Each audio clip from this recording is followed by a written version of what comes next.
statement po na babasahin po ng ating kapatid na si Placido. Hinggil po ito sa mga kaganapan kanina at bilang tagapagsalita rin po, hahayaan ko po si Placido po magpaliwanag para itama po ang lumalabas po ngayon sa social media. Kasama po tayo ng INC at ginagalang po natin ang INC. Mahal po natin sila. Pakinggan niyo po ang opisyal na pahayag ng reforma at ng hakbang na maisog hinggil sa nangyari kanina at ngayon kumakalat sa social media. Labas mga maisog! Reformahin natin ang bansang Pilipinas! Sa mga kapatid nating nandito sa likod, mga nanay, mga tito, mga tita, naririnig niyo po ba ako? Naririnig niyo po ba ako? Naririnig niyo po ba ako? Hoy, naririnig niyo ba ako? Naririnig niyo ako? May isama pa kayo, usap, maisog pa kayo? Maisog kayo! Handa ba kayong patalsigin si Bongbong Marcos? Punta tayo sa harap! Sa harap! Punta po sa harap! Sa harap po tayo, sa harap! Mahalaga po ito. Meron po tayo ngayong gagawing isang malaking pagbabago. Kaya dapat sama-sama tayo sa harap.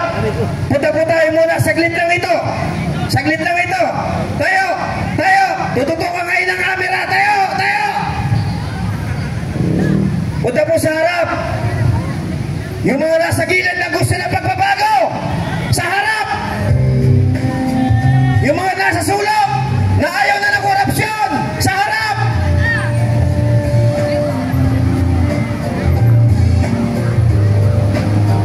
Nandito tayo para magkaisa.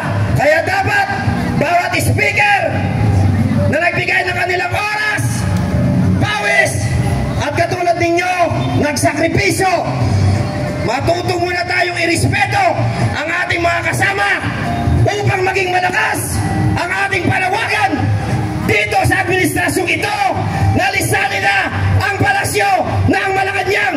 Ano ang sigaw ng taong bayan? Marcos resign! Marcos resign! Sige ba? Marcos resign! Marcos resign! Marcos resign! Yung nasa sa gilid, dito! Marcos resign! Marcos resign! Marcos resign! Marcos resign! Marcos resign! Marcos resign! Marcos resign!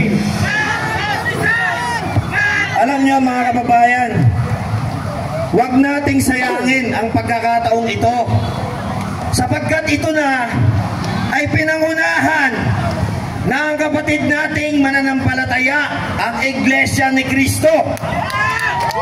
Tama!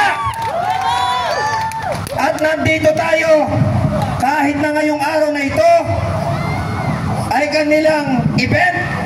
Nandito tayo para sumuporta dahil hindi lamang sa pananampalataya nasusukat ang kagustuhan ng taong bayan, dahil lahat tayo ay pagod na sa panggagago. Tama! Lahat tayo ay sawang-sawa na sa pagnanakaw. Tama! Harap-harapan na tayong ginagago. Harap-harapan na tayong niloloko. 3 video ang lumabas. Ano pa ba ang gusto natin? Marcos resign! Marcos resign! Ano gusto? Marcos resign! Marcos resign! Marcos resign! Maraming salamat po. Isa muna ang paglilinaw. Ang naganap po kanina, napahayag ng isa nating kasamahan sa mainstream media, ang DCBB, ay iwawasto lamang po natin sapagkat nagiging pangit na naratibo na kung saan ito ay maaaring magbuklod na naman sa ating mga Pilipino na gusto nating wakasan ang administrasyon na ito. Dahil sinabi sa ulat na tayo daw ay itinaboy ng mga kapatid nating Iglesia ni Cristo at tayo daw ay hindi pinayagan na pumasok sa luneta. Hindi po totoo yan.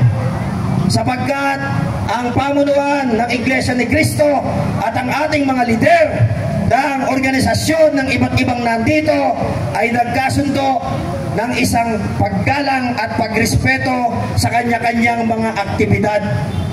Kaya ikinukorek po natin na tayo po galing sa Salamanca, sa TAF, ay nagtipon-tipon lamang doon upang tayo ay magmarcha papunta rito sa Liwasang Bonifacio. Sana malinaw po yan sa mga kapatid natin sa mainstream media. Hindi natin kailangan ngayon ang magturo kung sino ang tama at mali. Dahil gusto nating malaman ang katotohanan. Tama! Magnanakaw ba si Marcos? Totoo o hindi? Kaya huwag nating ibahin ang isyo. 3 video na ni Saldico. Tinuturo na itong si Marcos Jr. Ano ang ginagawa ng mga nakaupo na nandito? Gusto niyo pa ba magpatuloy ito? Hindi pa ba kayo pagod? Hindi pa ba tayo gutom? Magkano ang bigas? Magkano ang tax buwis? Nilalakaw araw-araw. Nilalagay sa maleta na parang basura lamang. Samantalang tayong mga Pilipino ay pagod na. Galit na. Subalit, binigyan na tayo ng pagkakataon. Ano pa ang iniintay natin? Marcos resign! Marcos resign! Marcos resign! Marcos resign! Gusto nyo bang pababain na at bawian natin ng mandato ang presidente nating inuutil at bangag? Uulitin ko, gusto nyo bang bawian natin ng mandato ang ipinagkatiwala natin na pinaniniwalaan natin? Sa pambobola niya, nasama-sama daw tayong pabangon ng muli.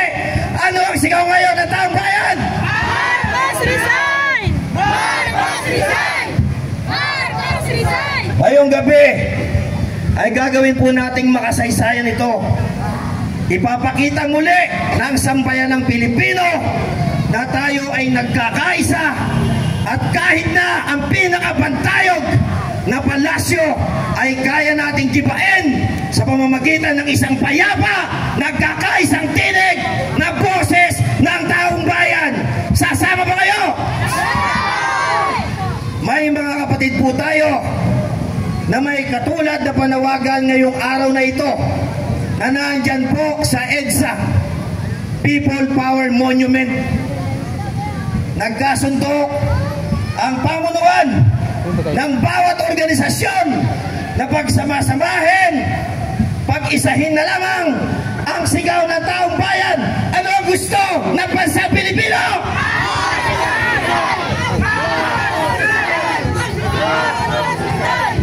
Kaya mamaya lamang po, walang uuwi sapagkat sasamahan natin ang mga kapatid natin sa Iglesia ni Cristo. Natinggin ang kanilang panalangin, natinggin ang kaparehong hinagbis ng kanilang damdamin na ayaw na nila sa pagnanakaw, na gusto nilang patunayan na ang Pilipinas ay isang demokratikong bansa. Na bilang Pilipino, obligasyon natin na manawagan tayo sa ating gobyerno ng isang transparency pamumuno. Tama! Kaya ngayong gabi hanggang sa susunod na 3 araw, magsasama-sama tayo. Pupuntahan natin ngayong gabi ang ating mga kasamahan na nandyan po sa EDSA People Power Monument. Gusto niyo ba yun? Ano ang sigaw ng taong bayan? Marcos resign! Marcos resign! Mag-antabay lamang po tayo. Alam ko napagod na tayo magmarcha eh. Anak ng kamuting kahoy. Sabi nga po ni Kapitana Placido, Placido, 2 buwan na tayong nagmamarcha. Iho, ano ang nangyari sa ating mga kababayan? wala bang epekto ang mga parte na inilabas na video ni Saldico? Ginagago tayo ng gobyernong ito. Kasama si Browner, gago din siya. Kasama daw si Browner. Brownie, chu-chu-chu-chu-chu-chu-chu. Walang bayag si Browner. Sayang ipaglaban ng Pilipino. Tama ba yun? Tama! Sino walang bayag? Browner! Di ako may sabi niyan. Ako, may sabi. Alam na alam yan ni Atty. Di ba, Atty? Walang bayag si Browner. Alam na alam niya. Palakpakan natin. Alam niya kasi yung mga sizes niyan eh. Anyway. Sa isang tingin lamang, alam na yan. Ano ulit? Walang bayag si Browner. Oh, ang bayag. Okay. Mamaya po, hinihintay lamang natin ang ating sasakyan galing sa Luneta. Ay, sorry. Oy, mga mainstream media dyan ha. Nagkamali ako. Galing po ng EDSA. Sapagkat doon, meron tayong maayos na pagtitipon, mas organisado, mas preparado, at mas marami tayong maririnig na iba't ibang sektor na magsasalita na yan po ay dadaluhan din ng mga Pilipinong mga may talento para panatilihin tayong gising sa loob ng 3 araw. Gusto nyo bang makita si Elias? Yes! Gusto nyo bang makita si Elias? Yes! Sisimulan ko na! Hindi ba marunong sumayaw? So hintay lang po tayo sa announcement. Meron pa po tayong natitirang mga speakers. Manatili po tayong nandito.